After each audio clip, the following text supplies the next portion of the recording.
तत्सत। श्री गणेशाय नमः। श्रीमद् भागवत महापुराणम स्कंद 11। परिचय। स्कंद 11 में 31 अध्याय हैं। इन अध्यायों में राजा जनक व 9 योगियों के संवादों का वर्णन मिलता है। साथ ही इसी स्कंद में यदुवंश के संहार का विश्लेषण किया गया है। ओम नमो भगवते वासुदेवाय। अध्याय 9। अवधूतोपाख्यान। कुरर से लेकर भृंगी तक 7 गुरुओं की कथा। अवधूत दत्तात्रेय जी ने कहा, राजन, मनुष्यों को जो वस्तुएं अत्यंत प्रिय लगती हैं, उन्हें इकट्ठा करना ही उनके दुख का कारण है। जो बुद्धिमान पुरुष यह बात समझकर अकिंचन भाव से रहता है, शरीर की तो बात ही अलग, मन से भी किसी वस्तु का संग्रह नहीं करता, उसे अनंत सुख स्वरूप परमात्मा की प्राप्ति होती है। एक कुरर पक्षी अपनी चोंच में मांस का टुकड़ा लिए हुए था। उस समय दूसरे बलवान पक्षी जिनके पास मांस नहीं था, उससे छीनने के लिए उसे घेर कर चोंचे मारने लगे। जब कुरर पक्षी ने अपनी चोंच से मांस का टुकड़ा फेंक दिया, तभी उसे सुख मिला। मुझे मान या अपमान का कोई ध्यान नहीं है, और घर एवं परिवार वालों को जो चिंता होती है वह मुझे नहीं है। मैं अपने आत्मा में ही रमता हूँ और अपने साथ ही क्रीड़ा करता हूँ। ये शिक्षा मैंने बालक से ली है, अतः उसी के समान मैं भी मौज से रहता हूँ। इस जगत में 2 ही प्रकार के व्यक्ति निश्चिंत और परमानंद में मगन रहते हैं। एक तो भोला भाला निश्चेष्ट नन्हा सा बालक, और दूसरा वह पुरुष जो गुणातीत हो गया हो। एक बार किसी कुमारी कन्या के घर उसे वरण करने के लिए कई लोग आए हुए थे। उस दिन उसके घर के लोग कहीं बाहर गए हुए थे, इसलिए उसने स्वयं ही उनका आतिथ्य सत्कार किया। राजन, उनको भोजन कराने के लिए वह घर के भीतर एकांत में धान कूटने लगी। उस समय उसकी कलाई में पड़ी शंख की चूड़ियां जोर जोर से बज रही थी। इस शब्द को निंदित समझकर कुमारी को बड़ी लज्जा मालूम हुई, और उसने एक एक करके सब चूड़ियां तोड़ डाली और दोनों हाथों में केवल 2-2 चूड़ियां रहने दी।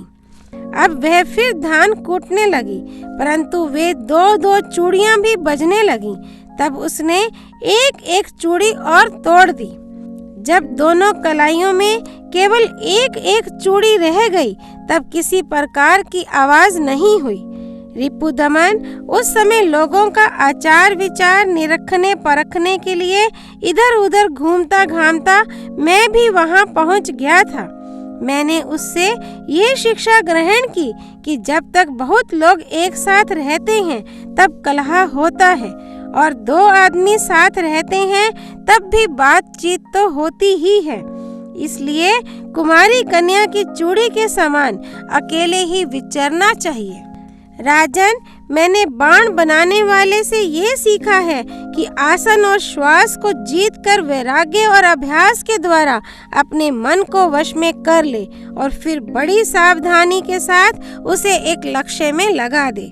जब परमानंद स्वरूप परमात्मा में मन स्थिर हो जाता है, तब वह धीरे धीरे कर्म वासनाओं की धूल को धो बहाता है। सत्व गुण की वृद्धि से रजोगुणी और तमोगुणी वृत्तियों का त्याग करके मन वैसे ही शांत हो जाता है जैसे ईंधन के बिना अग्नि। इस प्रकार जिसका चित्त अपने आत्मा में ही स्थिर निरुद्ध हो जाता है, उसे बाहर भीतर कहीं किसी पदार्थ का भान नहीं होता। मैंने देखा था कि एक बाण बनाने वाला कारीगर बाण बनाने में इतना तन्मय हो रहा था कि उसके पास से ही दल बल के साथ राजा की सवारी निकल गई और उसे पता तक ना चला। राजन, मैंने सांप से यह शिक्षा ग्रहण की है कि सन्यासी को सर्प की भांति अकेले ही विचरण करना चाहिए। उसे मंडली नहीं बांधनी चाहिए, मठ तो बनाना ही नहीं चाहिए। वह एक स्थान में ना रहे, प्रमाद ना करे, गुहा आदि में पड़ा रहे, बाहरी आचारों से पहचाना ना जाए, किसी से सहायता ना ले और बहुत कम बोले। इस अनित्य शरीर के लिए घर बनाने के बखेड़े में पड़ना व्यर्थ और दुख की जड़ है। सांप दूसरों के बनाए घर में घुसकर बड़े आराम से अपना समय काटता है।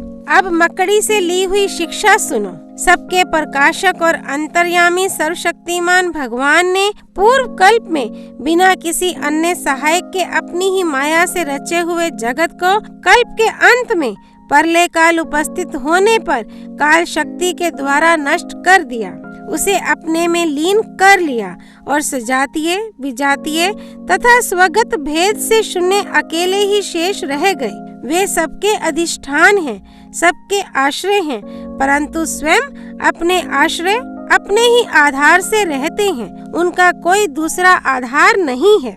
वे प्रकृति और पुरुष दोनों के नियामक, कार्य और कारणात्मक जगत के आदि कारण परमात्मा अपनी शक्ति काल के प्रभाव से सत्वरज आदि समस्त शक्तियों को साम्यावस्था में पहुंचा देते हैं और स्वयं कैवल्य रूप से एक और अद्वितीय रूप से विराजमान रहते हैं। वे केवल अनुभव स्वरूप और आनंद घन मात्र हैं। किसी भी प्रकार की उपाधि का उनसे संबंध नहीं है। वे ही प्रभु केवल अपनी शक्ति काल के द्वारा अपनी त्रिगुणमयी माया को शुद्ध करते हैं और उससे पहले क्रिया शक्ति प्रधान सूत्र महातत्व की रचना करते हैं। यह सूत्र रूप महातत्व ही तीनों गुणों की पहली अभिव्यक्ति है। वही सब प्रकार की सृष्टि का मूल कारण है। उसी में यह सारा विश्व सूत में ताने बाने की तरह ओतप्रोत है और इसी के कारण जीव को जन्म मृत्यु के चक्कर में पड़ना पड़ता है। जैसे मकड़ी अपने हृदय से मुंह के द्वारा जाला फैलाती है, उसी में विहार करती है और फिर उसे निगल जाती है, वैसे ही परमेश्वर भी इस जगत को अपने में से उत्पन्न करते हैं, उसमें जीव रूप से विहार करते हैं और फिर उसे अपने में लीन कर लेते हैं।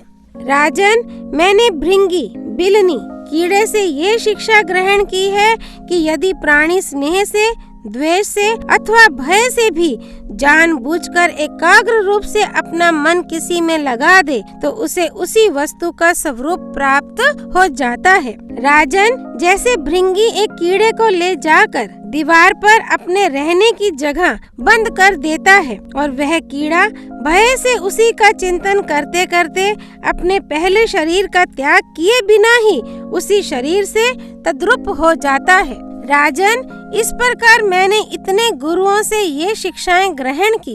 अब मैंने अपने शरीर से जो कुछ सीखा है वह तुम्हें बताता हूँ। सावधान होकर सुनो। ये शरीर भी मेरा गुरु ही है, क्योंकि यह मुझे विवेक और वैराग्य की शिक्षा देता है। मरना और जीना तो इसके साथ लगा ही रहता है। इस शरीर को पकड़ रखने का फल यह है कि दुख पर दुख भोगते जाओ। यद्यपि इस शरीर से तत्व विचार करने में सहायता मिलती है, तथापि मैं इसे अपना कभी नहीं समझता।